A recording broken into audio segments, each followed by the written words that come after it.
ചിലവരൊക്കെ home remedies ആണ്, natural ആണെന്ന് കരുതിയിട്ട് കൂടുതൽ പേരും അതിൻ്റെ പുറകെ പോകാറുണ്ട്. ഇപ്പോൾ പേസ്റ്റും അതുപോലെ നാരങ്ങയൊക്കെ മുഖത്താക്കിയിട്ട് അതിൻ്റെ കോംപ്ലിക്കേഷൻസ് കൊണ്ടാണ് പലരും വരാറുള്ളത്. അപ്പം ഈ ഹോം റെമഡീസ് എത്രത്തോളം ഡേഞ്ചറസ് ആണ് ആക്ച്വലി?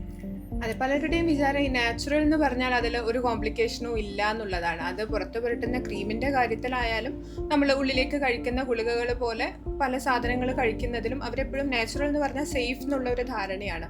ഈ പറഞ്ഞതുപോലെ പേസ്റ്റ് മുഖക്കുരുവിനൊക്കെ പുരട്ടി പൊള്ളി വരാറുണ്ട്, മഞ്ഞൾ, അരിപ്പൊടി, കാപ്പിപ്പൊടി, തൈര്, ലെമൺ, അങ്ങനെ പറഞ്ഞു വരുമ്പോൾ നമ്മൾ കഴിക്കുന്ന മിക്കവാറും സാധനങ്ങൾ ആളുകൾ ഇപ്പോൾ മുഖത്ത് ഉപയോഗിച്ച് അതിൻ്റെ കോംപ്ലിക്കേഷനായിട്ടാണ് വരുന്നത്.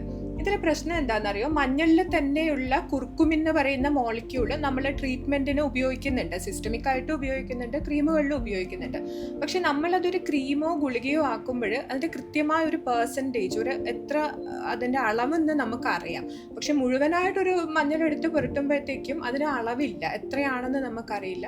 മാത്രമല്ല, നമുക്ക് ആവശ്യമില്ലാത്ത കുറേ മോളിക്യൂൾസും അതിൻ്റെ കൂടെ നമ്മളെ മുഖത്തേക്ക് വരികയാണ്. അപ്പോൾ അതാണ് ഈ കോംപ്ലിക്കേഷൻ ഉണ്ടാവാനുള്ള കാരണം. ചിലപ്പോഴൊക്കെ ഒരു ഇൻഡോർ ആയിട്ട് ചെയ്യുന്ന ആൾക്ക് വലിയ പ്രശ്നം വരണം എന്നില്ല. അതേസമയം ഇവർ സജസ്റ്റ് ചെയ്ത ഫ്രണ്ട് നല്ല വെയിലത്ത് ജോലി ചെയ്യുന്ന ആളായിരിക്കും. അപ്പോൾ ഈ മഞ്ഞളോ അല്ലെങ്കിൽ ലെമണൊക്കെ തേച്ച് വെയിലത്ത് പോയി ജോലി ചെയ്യുമ്പോഴത്തേക്കും ഭയങ്കര ഫോട്ടോ സെൻസിറ്റീവ് വരികയും ബേൺസ് വരികയും അതിൻ്റെ പിഗ്മെൻറ്റേഷൻ വരികയും പിന്നെ കോംപ്ലിക്കേഷൻസ് ആയിട്ടാണ് നമ്മളെടുത്ത് വരുന്നത്. അതുപോലെ അരിപ്പൊടിയൊക്കെ കേൾക്കുമ്പോഴേ നമുക്ക് കുഴപ്പമില്ലാന്ന് തോന്നും. അതും ഈ ഫോളിക്കിൾസ് അടഞ്ഞു പോകാൻ കാരണമാവുകയും പിന്നെ ആക്നെ പോലെ വരികയും അതിൻ്റെ കുറേ പ്രശ്നങ്ങളായിട്ടാണ് നമ്മുടെ അടുത്തേക്ക് വരുന്നത്.